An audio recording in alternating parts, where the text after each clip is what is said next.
Welcome back to the Views from the Gravel Lot podcast. This is episode 25. I'm Ben. That's Trent.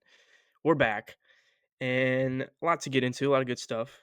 Um, Bills just beat the Titans 34-10 after what was a nightmare of a start watching that game. Ah, Um, yeah. Trent, have you ever seen the video of the guy, a high school football player? He goes, "They had us in the first half. I'm not gonna lie." Have you seen that Yes, video? That's I've seen that video. what that game felt like. I couldn't stand that first half, and we'll get into all that. We'll get into the Yeah, offense and the slow you and me start both. because we're very passionate about what's been going on with the offense, and we'll get into all that. Obviously, it was a bad start. They eventually took over. The Bills just they figured it out. I do appreciate that this coaching staff has the ability to adjust throughout the course of the game, and make those changes because it's not always been the case, even under Sean McDermott. The team has those weird lapses in the second half where they collapse and whatever, but it's kind of been the opposite a little bit this year where they're finishing strong and they're starting off slow. So if I had to pick, I would like it to be that way. If over finishing slow, we weren't able to get the passing offense going. A lot of it was tight window throws. There was no separations, and really, I went on Twitter. I was basically just pissed off. Like Joe Brady wasn't scheming anybody open. The I run mean, game was they're getting slow. they're It was getting just out they're getting out coached by the Tennessee Titans. they were, and that's You know how that's bad that's putting it gonna be. lightly. Every first down ran the stupid 4-yard pass to a Oh tight yeah, end, and it worked for 12 yards. And I was like, you guys want to run that play yeah. anytime I mean, now? that's what happens when you don't have talent on an offensive side of the team. Like they don't have the talent to match up against the Bills. So what do? They run play action, easy layups, and work their way down the field with third, fourth string tight ends, and it's working all day, all of the first half. And Tony Pollard's running all over us. But I want to start with the offense because I thought it was really ugly. And I will start with the passing game because yes, there were plays where I believe Josh missed some of those opportunities. I'm not going to sit up here and say he was perfect all game long. He wasn't Yeah, in no, the first Josh half, sucked especially. in the first He half. he he missed a few layups out there, but I will say more often than not, you're not seeing the separation. You weren't seeing, you know, the offense flow the way it's supposed to, and guys weren't getting open. Guys weren't being schemed open, and on top of that, they weren't able to run the ball. You think of the first few drives and we go back to this topic again and again, that six offensive linemen, it's just it's too one dimensional. Like Eventually, teams don't you're gonna have to know, throw out of teams that. know what you're gonna have to have some kind of counter off of that, right? Like when Alec Anderson comes into the game, there needs to be a level of variance. It can't just be the same thing every time, and that's what it's been for all the season, the whole season. And, Yeah, Joe Brady, I think I think he called a good game for the most part. I'm not going to just sit up here and bash the guy the whole episode, but we do need to talk about some of the oh no, negatives. I And will. I mean, you do need to talk about this because it's important because, you know, we're sitting up here. He's a year and a half into being the offensive coordinator, and there's still a lot of times where it's just like, okay, let's snap out of this. Let's not do this. It's very simple We're stuff, back that we're to still watching tripping up other on. teams do plays, and we're like, why can't we do that ourselves? Right. Like, why can't we do Yeah. this? Like, literally, that Tennessee Titans play action play should be what we're running, and we don't. And it's Yes. just like, why can't we do that? Why can't Josh Right. It's Allen do a bootleg to one of the four Titans that are on this football team? mhm. Yeah. I just think that level of predictability is what really hurt that football team for the most part. I mean, yes, the defense wasn't great, but they only let up 10 points. It's not like they got gashed for 25 points. I mean, 10 points is 10 points. You could do a lot worse. And The it was Titans just should really have the more three and points. outs, this three and out after three and out, and it's just they couldn't find any flow. And a lot of that was due because they couldn't get the run game going. And like this is a team. I'm not saying. I'm just I. This is a team that's gonna win weeks with the run game. Like there's gonna be games where they're gonna displace people. They're gonna run the ball all over you. We saw it against the Jets game. They can do that. That's very fine. This it's not a talent thing. It's not a question with this Bills offensive line. We've seen it. Spencer Brown, Deion Dawkins, like all these guys have done a very good job for the most part this season. But it really comes down to coaching. Like a lot of the errors are made from coaching. Even you're not even getting a ton of those, self-inflicted wounds. It's a lot of it's just done schematically, and you're digging yourself into a hole because you're being too predictable. And I think that's really the moral of the story for me. And I know you feel the same way. So like Trent, let's get into it though. Like, what do you have to say? Like, if you're Joe Brady right now, what do you do to break that predictability? Is it play action? Is it a variance of the run game? Do you try to do different concepts? Like, what are you trying to do if you're calling plays for the Bills? Well, the first thing you always got to do when you're on offense is be unpredictable. If Right, the for sure. defense can sit there and say, "I know exactly what you're doing," you have to out talent the other team, which works occasionally. I mean, there's 32 Yeah. teams in the NFL, 30 of them, 30, 29 of them, you know, are high quality teams. So you can't do Mm, that every single week. Some teams might quit, some teams, whatever. But like the Texans and the Ravens games are examples of you have to have something. You have to have an answer. You have to show that like you're willing to break tendency. And the Bills' mhm, tendency is they run on first down. That's all they do. They don't do play action. Literally, you could do play action, run outside, do something different. The Tennessee Titans, their strength, their defense is right down the middle. You know what we right. did all game is run Run right straight at into the him. middle. Yeah, They yeah. lost the Titans game because they ran at I Justin mean, Simmons the whole game, and they did it it's that again. that's the problem. Like, they're just running right into the teeth of that defense and Jeffrey Simmons, and like you said, that's where their strengths are, Run, and you toss, want to work off sweep. of the strength. Like, we're talking about the Titans, they didn't have L'Jarius Sneed this week, and that was my No, biggest, like, headache. They were playing 2 guys that were completely inexperienced at corner, like, attack them. Like, go right at them from play 1. Don't start off with vanilla run game. Like, you gotta go after these guys, and they weren't doing that. They eventually did, and it worked great because he woke up in the second half, but it shouldn't have to take an entire half of football to figure that out. It really should just come simple, and that plan needs to be there from the start. Um, but like I said, it was a great game. Besides that first half, it reminded me a little bit of that Cardinals game where that second half turnaround, the offensive just kind of exploded and they figured it out.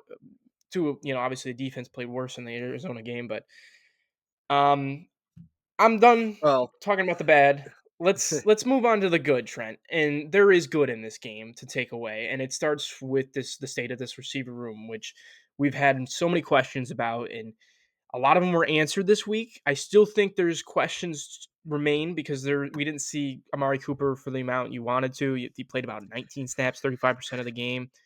So we will talk about this receiver room because I was very impressed, and I'm sure you were too, because there was a lot of good stuff to take away. And let's start with Keon Coleman. I feel like that's the yeah. obvious one to start with. He is third in the NFL for rookies in receiving yards. That's ahead of Marvin Harrison, who was a top 5 draft pick.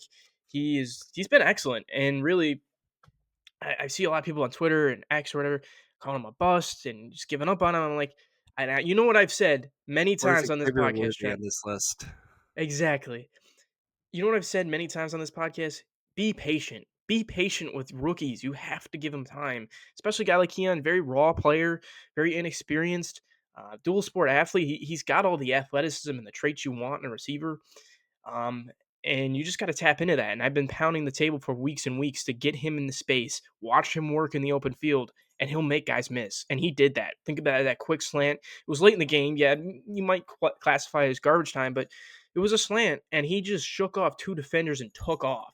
Like, that's what Keon Coleman is really, really, really good at. And to see the Bills starting to incorporate that in the offense, it gives me a lot of hope because I've seen it, and now we've seen it for multiple games now. You saw it in the Texans game, you saw it in this game. Trent, what do you have to say about Keon Coleman and his ability to, kind of be that alpha, like not alpha, but just sort of the guy that you could look to for a spark in the offense, outside of Amari Cooper, outside of Khalil Shakir to make that big play? Like, what do you think his role is going forward in terms of that? I mean, he's probably in his correct role, where he is Yeah, right now as a professional football player, which he's is got to learn Gabe still, for Davis. sure. I mean, he's Gabe Davis. Like, but He's this is Gabe what Davis on Gabe Davis used steroids. to. This is what Gabe Davis was supposed to be, and this is what he is. I Mm. mean, he he he should have had that touchdown. I think they took that away Oh just yeah, out of I out agree. of rule of please watch this game for a little longer. Hmm. Um, but that was a touchdown. I mean, he's got game speed, and that's the biggest thing. He I think does. He is does. is finally realizing that he's a big slot receiver. Like, he's Mhm. not an outside boundary guy. He's at this point right now, he's a slot receiver. So use him Mhm. like one, and Right. it's kind of what they're starting to do, which and not being the number one has helped him a ton because I don't think he's number one yet. I mean, he Not yet. could be No. one day. The idea of everyone eats was great, but really it should be the important people go to the buffet first, but they leave stuff at the buffet. Right. That should be I like everyone that. eats. It should be the important people eat more. Yes. Yes. Yes. The people with If more you're not money should be eating Yeah, more. if finally, I don't have to make the joke of Mac Hollins receiver number 1 because Yes. I don't think they threw it to him at all. I don't know what he did. I Yeah, I think didn't he he did played some a little bit in the special first teams half. stuff.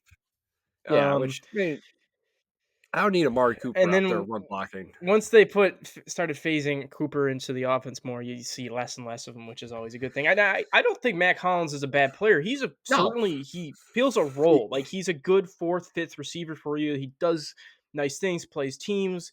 He's a willing blocker. Like you saw in the Ray Davis touchdown. Like Josh Allen knew it was going to be a touchdown before he was like 10 yards away. I just think like he's perfect for that role. But what he was doing before that and before Amari Cooper came here was just not what he is. And the same can be said for Mari Cooper, Keon Coleman, Khalil Shakir. Like they weren't playing in their proper roles. And I think since the trade for Cooper, it has put everybody into the perfect role. And then like now everybody can eat because of this, because they're doing what they're supposed to be doing. Like I had mentioned on the previous episode, like you just briefly mentioned the big slot receiver for Keon. Like I like to use him as a chess piece, move him all over the formation, like confuse defenses because he's a 6'4" receiver. That's usually going to be a height advantage no matter what, because there's not many 6'4" corners in the NFL. I just think you're able to move him around. You can cause some of these matchup nightmares for teams, and even for a guy like Dalton Kincaid, like you can use him underneath now. And I think the biggest thing for me with Amari Cooper is he has enough speed where safeties have to respect it. So you're not going to see all 22 clips of seven defenders around Dalton Kincaid in the middle of the field. Like teams are going to start to respect the over the top shots and start to back off a little bit, which opens up this offense because I think the offense wants to live in the intermediate areas with Mhm. Kincaid, Shakir, and all these guys, but they also want to be I able think to take some right. shots. Yeah, I think the biggest thing is this might be one of the biggest things I want to get back to is that when the offense isn't clicking, we have a quarterback that wants to be the hero. And I think Right. that's a part of the disconnect in what the offense does and what the quarterback you have is. Because too many Mhm. times in the first half, we run Trent Edwards' offense, Yes. and you have a quarterback that does not want to do that. If they're not going, he wants to get the 15-yard He'll play big play to hunt, get and I the think yeah. that was a problem in this game. Like, he was looking for that big play, and he was like I said, he was missing some of those layups, and he wasn't taking that because he was worried that they didn't have enough. You know what I mean? Like, that's I feel like been sort of a problem that's reared its ugly head into some of these games. Not all of them, but it's popped up, and I'm glad you mentioned it because I do think Josh has that tendency where he's like that wolf comes out and he's like, I really want that 60-yard throw across my body in the triple coverage, like. But yeah, I agree with you there. Somebody we really briefly mentioned was Khalil Shakir, who I think out of this whole situation is going to benefit the most because think about Khalil Shakir is he was forced to be number one when before Mari Cooper was here, and like I said, there's only so much you can do as a slot receiver. Like, there's nobody else on this offense. Maybe, obviously Keon Coleman can play the slot, but they're really not putting him in that situation. He had 3 snaps in the slot against the Titans. So they view Khalil as the slot, the pure slot, right? And so if you have a pure slot guy, you need guys on the outside. And Amari can beat man press on the outside, and that opens up everything for Khalil. And I'm talking about Khalil Shakir, like maybe one day he can be a number one wide receiver because I really think this guy has it all in terms of I toughness, mean, ability. he's the best way somebody said is that Khalil Shakir is a slot receiver that should have been playing when Ray Lewis was playing football. Hmm, I like it. Like Like he was born and bred to be a Pittsburgh Steelers slot receiver with Yeah, Hines Ward and Antoine just Randall just a just tough dude. bullying Terrell Yeah. Suggs. That's what he was bred for. I mean, I also think he is something that this team missed during the Diggs and Davis years. Like, they didn't yes. really fully tap into it until last season, The but, best the like, offense was. they didn't have that consistent chain mover since Beasley left, you know? Like, Yeah. I now was they gonna say, have that. the best Eh Josh has been is when he had a Cole Beasley option, like, right up until Cole Correct. Beasley couldn't catch the ball, like, the offense was super efficient with Cole Beasley, Yeah. That's what and makes me now they think got this the is replacement.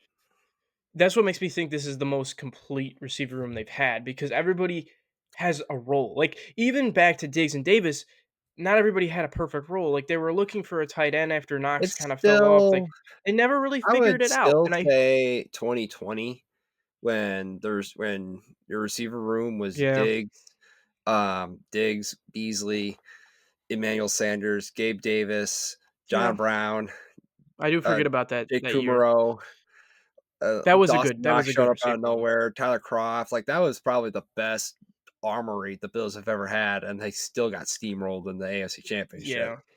I think this group though in particular has the most potential.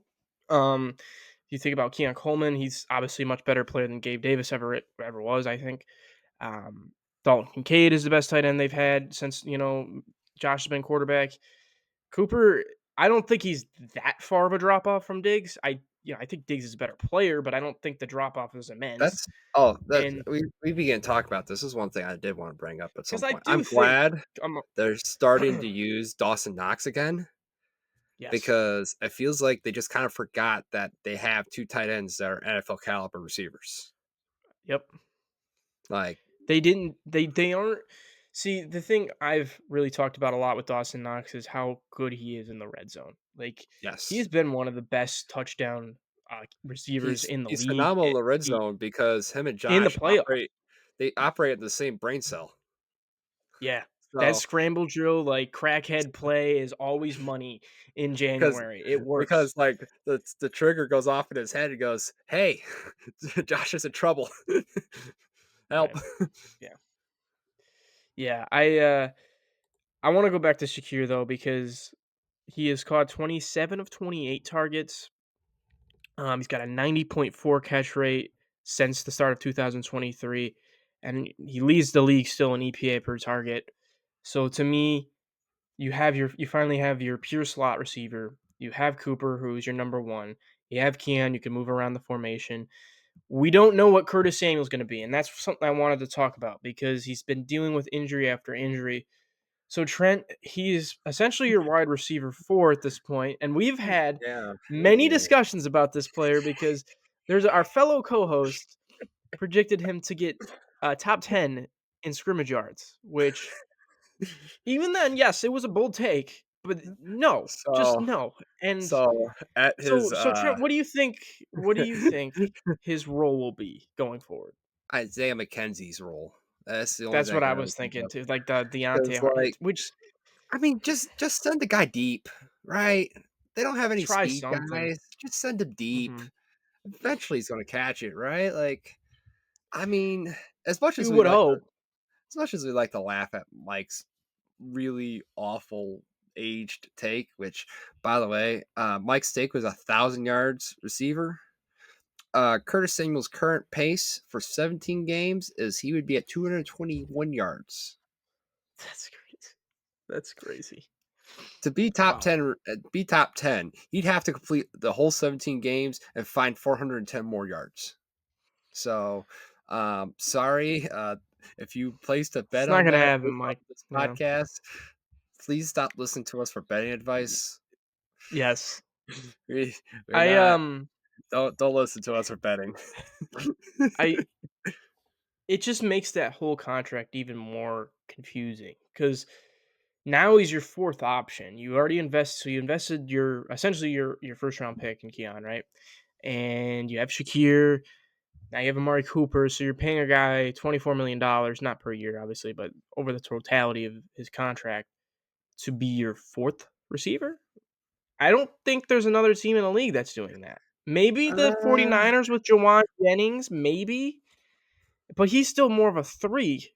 And so, like, I don't know, man. I just think I don't know if they're gonna be able to get out of that contract, and maybe they I heard the entertain the Raiders idea need of a wide trading him. receiver. Yeah, I was gonna say maybe they put him, put his name out there, see if anybody is at all interested. I feel like you gotta at least try because, like, you're not gonna pay somebody $24 million to be your 4th string receiver. That's just silly. And, that's what he is right now, and it's I unfortunate think, because he's a very likable guy, and I thought he yeah, had immense potential coming here. Talk about his ability after the catch, his ability to, be used in the backfield, and he can do a lot of these nice things, but at the end of the day, he is the 4th guy on the Bills depth chart. Let's move ahead here. I wanna talk about studs and duds. I talked a lot about offense, so I wanna start off with the defense, and Trent, you're more than welcome to add an offensive player to our studs and duds, but we're gonna go 2 studs here. I wanted to start with somebody who I don't think we've talked about very much on this podcast, who I think is having quietly a very, very good season for the Bills, and that's Dorian Dwayne Williams. Carter. Oh, okay. Well, he is, but, Dwayne Carter, to me, has been Yeah. very impressive. I Oh, think yeah. you can make the argument that he's probably been the most consistent defensive tackle on this team. Ed Oliver's been in and out of the lineup. Daquan Jones is starting to pop these last few games, but, the start of the I season was slow for him. Daquan Jones is a guy that I continue to yell at my TV and goes, "Where's Daquan Jones?" And then he makes a play the next Yes. play. So, Yeah. I'm going to keep So talking crap he's about you, Daquan. she's shown some life, so I'm happy that about that. But I've been very impressed with him. He actually leads all rookies in tackles for loss. He obviously had that huge 4th-and-1 stop against the Titans, which I thought was very impressive. In today's age, it's very hard to get short yardage stops with the modern QB sneak, which they didn't do, but the Titans were able to move the ball, at will with the run game and displace this Bills defense. But Dwayne Carter said, "No, I'm not letting this happen this play." He disrupted. He's a really good block shedder. He does a lot of the little things, and even on the play, I don't know if you remember it, but Mason Rudolph scrambled, and he's chasing him down. This is a big dude who's got a high motor, and he's just chasing him down the sideline, and he checks a lot of those boxes for me. And somebody who I pegged as sort of a designated pass rusher, somebody who's going to fill in for Ed Oliver, who has the ability now to stuff the run. You kind of get a little bit of both, and they could be a very useful piece for the Bills going forward. We're talking about a team that likes to rotate a lot on the D line, and I think there's a lot to like about Dwayne Carter, and he's somebody I've been very impressed with, especially against the Houston game, and in this Titans game. So I'll turn it over to you, Trent. Give us a stud for this last game. I mean, how can you not go with Amari Cooper? Right? Yeah. Man didn't know what Josh was talking about on the alert, and I had Keon Coleman to tell him just kind of run a post. Josh will find you. Yeah. But I And mean, it worked. already you can tell that it's like even early, like he had the drop early on, and that Mhm. sucked. But at the same time, how many times did the first series throw to Diggs just get dropped? Right. That So happened quite often. I mean, I think it's just a star Gabe Davis receiver thing. too. Oh, Yeah. Gabe Davis just dropped anything. Who's Yeah. left? We're getting So drops have always been take that, put it aside. a um, factor in this offense. but Amari Cooper already coming in, and not only that, it just helped the rest of the offense because it feels Mhm. like the offense was basically like we've said. They didn't have a plan for replacing Diggs, and they just kind of hoped things would work out.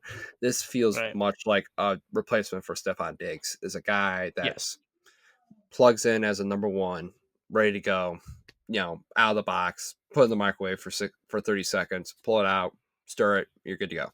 So, Yeah, um, yeah, for I sure. go with Amari Cooper for a stud of the game.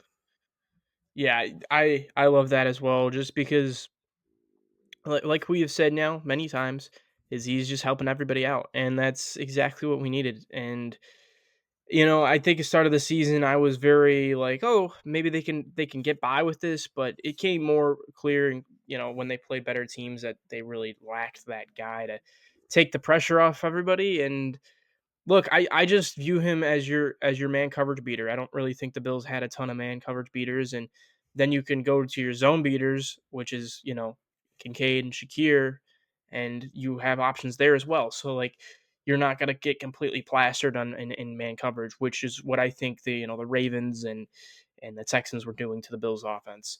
I'm gonna go with another defender as well, and this guy's had a very good season all year, and he deserves his praise. I know it was the Titans; they don't have a ton of good receivers, but it's still Christian Benford, man. 4 targets, 1 catch allowed, 4 receiving yards, or 9 receiving yards allowed. I'm sorry. Um, just week in and week out. I mean, that Jets game, he was a little up and down, but besides that, it's been really steady cornerback one play you're getting, you know? And I feel like Trent, you'll probably agree with this. He's really firmly established himself as the team's cornerback one of the future. And I just think it's a heavy zone defense. So, a lot of these, zone corners don't get the praise usually because it's a lot of tackling, a lot of just sit back and see what's in front of you kind of thing. You're not really put on an island, but he does everything well. And I just been very impressed with him in a week in and week out. And he rarely makes that mistake. And I don't Christian know. Benford I've been will never get the attention he very deserves because he impressed. wears number I don't think he 47. will. I That's wish he got, we can talk about zones, we can talk about all that. He wears the yeah, number it's true. 47, and in college he wore 36. This is this man's Maybe, plan. maybe This he is should what he just plans be to do. Maybe he should just be Sauce Gardner, wear a low number, and just hold everybody every play, and then he'll get the PR that he deserves. He's Maybe got wear. that's what he's gotta I mean, do. he's got some nice grills. I mean, we should Yeah, that he should be does. talked about more. But Yeah. No, yeah, another, he's earned it. I'll go for stud of the game here.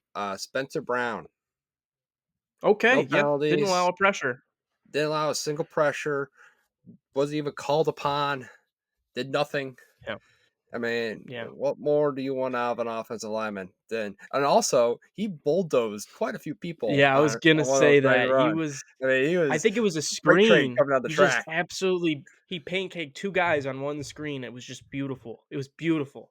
I mean, that's Let's see if I can get that clip pulled up, but that was impressive, and, yeah, he does that every week freight train usually. coming down the track. Yeah, I mean, I part of the thing with the Bills has been they solidified their tackles. Deion Dawkins has Mhm. gone from being the guy that you're kind of like, you know, who really knows. This is also an Aaron Cromer point I was gonna say Aaron because Cromer.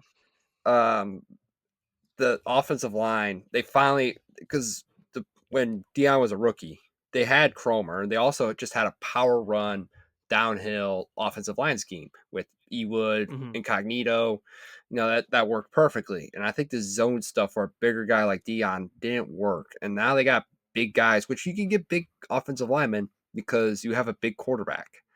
And they don't really make big offensive linemen anymore. That's It's kind of becoming Mhm. a rarity. Like there's a Yeah, it's more reason of the guys agile guys. yeah, there's a reason guys from like FCS and like Midwest schools are starting to I become think a more lot of of a that commodity.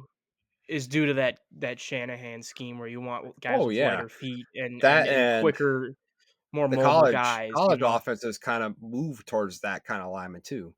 Yeah. And the Yeah, for guys who sure. are big, heavy guys play defense. Nobody wants to play Mhm. offense. Nobody wants to be Yeah. offensive You line. don't see I think it's a dying breed for sure. There's a Oh few yeah, teams you'll see with those tough physical linemen. I think the Baltimore, Chargers, you see that Chargers, Baltimore, Chargers, Harbaugh's like Baltimore. they love to just run the ball right at you and just pound you. Like that's like a very dying breed. We saw it with the Titans when Derrick Henry was there. It's not a very I know the Titans are running a Shanahan style scheme, so they're not even doing it anymore. But it's yeah, it's you don't see it very often, and I'll agree with you there. We'll jump into questions now. There's a lot of questions we're gonna get into, Thank you for but filling up our mailbox, folks. we We do appreciate it. appreciate it. So we're gonna start here. This comes from Nick. He asks, "What do you think the keys to success against Seattle are this weekend?" I guess I'll just start and I'll just pass it over to you, Trent. Um, I think there's a few things Bill's got to do. I think it starts with figuring out what if DK Metcalf's going to play because that does change everything in terms of what you do on defense. But if DK isn't playing, which I think is probably going to be the case, I would really put a strong emphasis on limiting what Kenneth Walker can do. I'm not really scared by the Seattle passing offense if DK is not in the game because that's a lot of their big play explosiveness downfield and the remaining guys on the field are Jackson Jigba is very much a slot underneath guy, and then same with Tyler Lockett. So there's not really that downfield threat anymore. Um, I would also say don't let Geno Smith get hot because he's a very streaky quarterback, and when he's on, he is just it feels like he's lighting everybody up, and, he's hard to beat, which is very odd. He's either really good or really bad. It's just, Geno is, he's a very polarizing quarterback to go against, so I don't want them to get the run game going and the play action started up, so definitely hold Kenneth Walker in check, and Bills will have games. It's weird to predict because sometimes they'll be great against good running backs and sometimes they're terrible. There's never really a clear cut answer. It's very inconsistent. So yeah, I would definitely make sure you get Kenneth Walker out of the game and on offensively. It's simple. Just take care of the football. We know the talent they have. They're going to be able to score. As long as you don't hurt yourself, you should be fine. And it's not an easy place to play, Seattle. So just try to limit a lot of those self-made errors and not let the crowd get into it. So I'll turn it over to you, Trent. What do you think? I was gonna say I watched that Niners game, and I feel like taking advantage of outside runs. I think the Hmm. Bills don't run outside at all or enough. They Enough. need to Yeah, I agree. start doing that. And it's the same stuff we've talked about every single week. You can't be predictable on offense because this Hmm. is week 8 now. Like you've Yes. had 7 weeks of film for people to realize what you do on first down. Like I appreciate them running out of shotgun, but you got to throw on first down to make run out of shotgun work on first down. Um, Hmm. so you got to break your tendencies, and this is a perfect week to do it. Like, Yes. please break your damn tendencies because I think Seattle's good. Like we talked about Tyreek Woolen, Hmm. great, Hmm. pretty good slot receiver, Devin a corner, Witherspoon. They got a good got a defense. pretty good defense. So it's not like Trent, the you know type. this. Trent, do you know who the starting middle linebacker is for the Seahawks defense? Oh, I know who it is, and that's why please use your goddamn tight ends. Please, we watched it Yeah. last year. He cannot cover tight ends. Please, I'm begging you, Joe Brady, use your tight ends.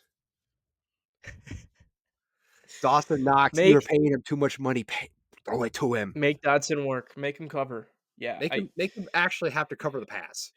Yeah. We've Yeah. seen it. There's a reason linebackers and players leave the Bills 90% of the time it's because they have a limitation that can be easily exploited.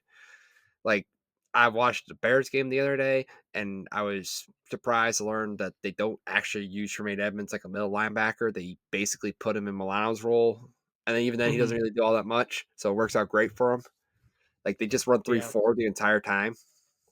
Sure, go for have Yeah. fun with that Bears. But Seahawks also trying to make Dotson work.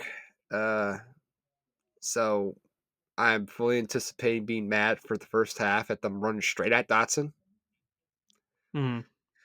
And then the second half, them learning that, oh yeah, Dotson's their tight end and linebacker, and just throwing a gazillion Yeah. times at tight ends. And Yeah, I would like definitely say he covered the things if on there is a defense. weakness, the biggest weakness has gotta be their linebackers. They have a good pass rush. Boye Mafe is really good. Leonard Williams is always a threat. Like, they they're much like the Bills in a sense where they rotate a lot of guys and they have a lot of different options. They're not like a star pass rusher per se, but they're good enough where you gotta worry about it. Um, and then obviously I would say, I would agree, stack those linebackers. This comes from Jacko.Hill. He says, what does the future look like for us at safety? I'm gonna start here. I think the obvious answer is Cole Bishop. He's already a lot of heavy draft capital's been used on him. And then opposite him is an interesting question to answer because Taylor Rapp, I feel like, has played very well Oh yeah, over these past few weeks. he's If he's he can found continue he's that, found his role.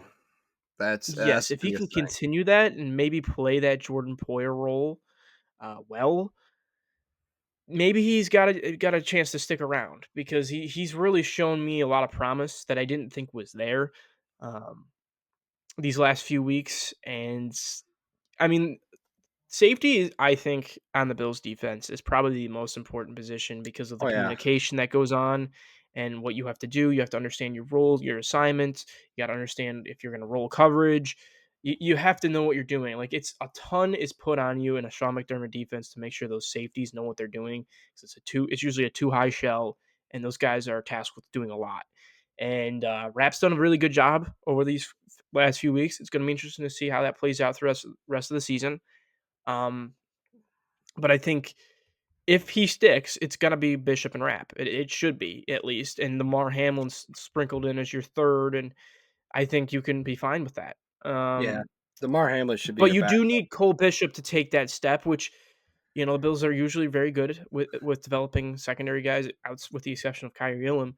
I just think you're able to find a guy that's gonna be able to make plays, be a ball hawking safety, intercept passes like Micah Hyde did, and kind of not exactly replicate that production because it's hard to do because he was a really, really good safety, and it's not easy to replace that. But you can get somebody who can step in and get some of those, big plays. Like, it could do a lot for this Bills defense. I'll let you go, Trent. What do you think those safeties end up being for the future? I mean, it should be Cole Bishop. I was actually saying this on Mhm. Sunday. It feels so much like their decision on safety is Micah Hyde's returning after the bye week. Like it just Yeah. feels like they are intentionally not trying Mike Edwards. Hmm. And they have no faith in Cole Bishop as a rookie, which Damar Hamlin is a fine safety. He's fine. He's fine. He's fine. I agree. Yeah. He does a job of a of a upper echelon backup. Yes. Perfect way to put it. I said backup for all those Yeah. people noting. I said backup, not starter. He's not. He's not. He Yeah. should not be starting. The only reason he should be starting is because you're starting safeties out, and you don't want to go buy a new safety. Mhm. That's why he should be Yeah. starting. Which again, it just feels like it just doesn't. It feel like we're going to play that Chiefs game, and then they're going to announce they signed Micah Hyde. Like Yeah. that's just like obviously in the future it's going to be Cole Bishop and then somebody else. Maybe it'll be Rap. Who knows? Yeah. But Maybe it's another draft pick. maybe it's We'll not a we'll draft pick. see. Yeah. Yeah. That's Yeah, there's a lot put on that position. So DeMar, at the very least, I think it's very obvious DeMar he shouldn't be the starter next. If he's the starter next year, then I think there's a lot of questions to be asked because he was fine the as a field good band-aid for story is this over. year. Yeah. Like he's fine as a band-aid. He does his job, fairly okay. He has his bad moments. He has his good moments, like you saw this past Sunday where he got an interception. He is, like you said, he is a replacement level player. He's not going to be somebody you're ever going to be like, wow, oh my gosh, like I have him on my I team. think now that we've seen him intercept the Fine. ball twice, I think we've learned that that fake punt would have worked if literally anyone else was back there for that fake punt because this dude is like he's the He antithesis is of not prime time good with the at ball. reading the field with the ball in Like his he gets hands the at all. ball. I swear I had better ball control when I played football because my God, this dude looks like he's waiting to go down. He's like he We got plays a faster than runs. This is another question here. It comes from asicki_7. He says, "Who should we get? Who should we try to trade for at the trade deadline? If we do choose to get another player." There's a few names that come to mind. Do I think the Bills make a move? They could. Bean has already said like he's aggressive, like he's all in. Like I'm sure he's gonna look at it. Does that mean he's gonna trade for anybody? Probably not. But I would, if I'm the Bills, I'd probably entertain the idea of getting another edge rusher just for the fact you can't have enough edge rushers.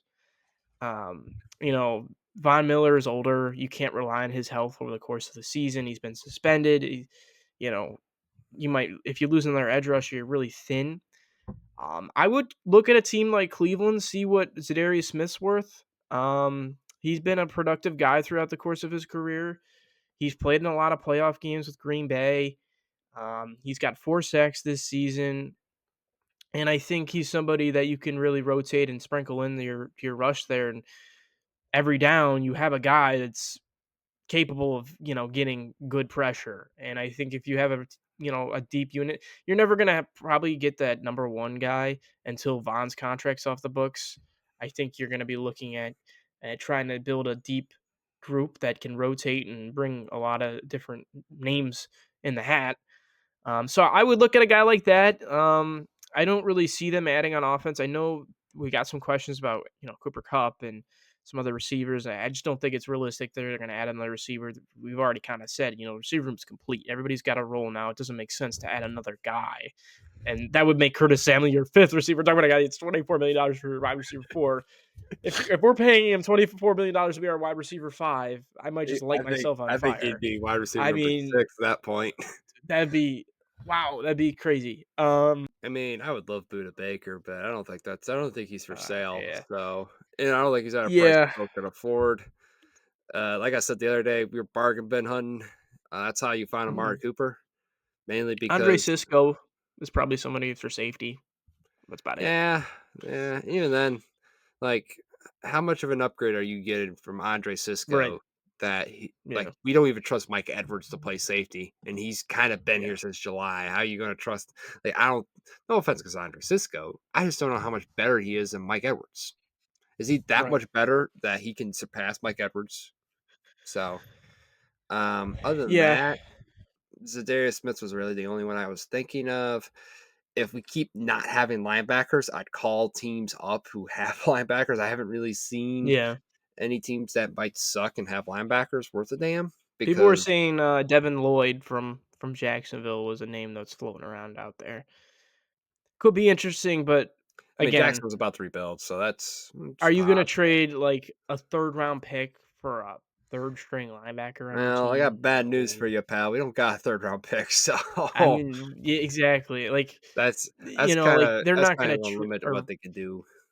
yeah. I mean, there's not gonna be the Bills, like we've said, it's really only two linebackers. Taron Johnson is essentially your third, and for a lot of what he does, and a lot of nickel, a Please, lot of please protect Terrell Bernard because I can't yeah, watch Braylon Spector play football anymore. yeah. He's. I hope he plays this week. I really do. That was And another question. It's like Nicholas Morrow, please do not. I don't want to see that man out of this football field. you gotta stay him healthy. The Bills gotta do much better at investing at middle linebacker depth this offseason. They did a good job at Dorian. He's a perfect complement to I filling mean, in for Matt Milano.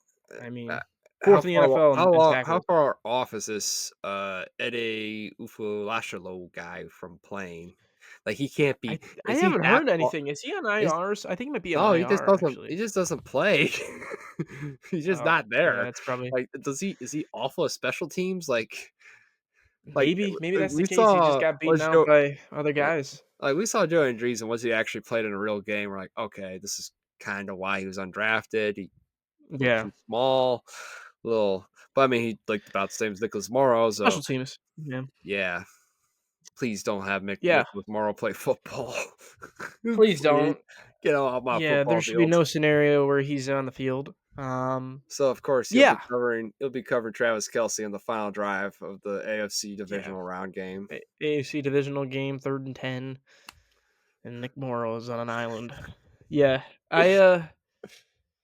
I think that pretty much covers it for questions. We got a lot of the same stuff was asked, and I appreciate everybody submitting their questions as always. We're gonna try to make it a weekly thing, Please submit so your we can questions. answer all It your guys' gives us questions. something to talk about. And you can submit them on YouTube, Instagram, wherever. It should be a good game this weekend, and again, we appreciate everybody for tuning in. It was another episode 25 now. So we're getting close to 30. It's been a lot of fun doing this. We'll probably have guests on coming soon, so we do appreciate We're everybody. You'll almost see to us here 100. weekly. Yeah, almost. Um, we'll see you here weekly on Spotify, Apple Podcasts, anywhere you can find us. As Anywhere Trent where you can usually get your says. visual and audio consumption. There it is. And yeah, once again, everybody, thanks for tuning in and have a good night and go Bills. Go Bills.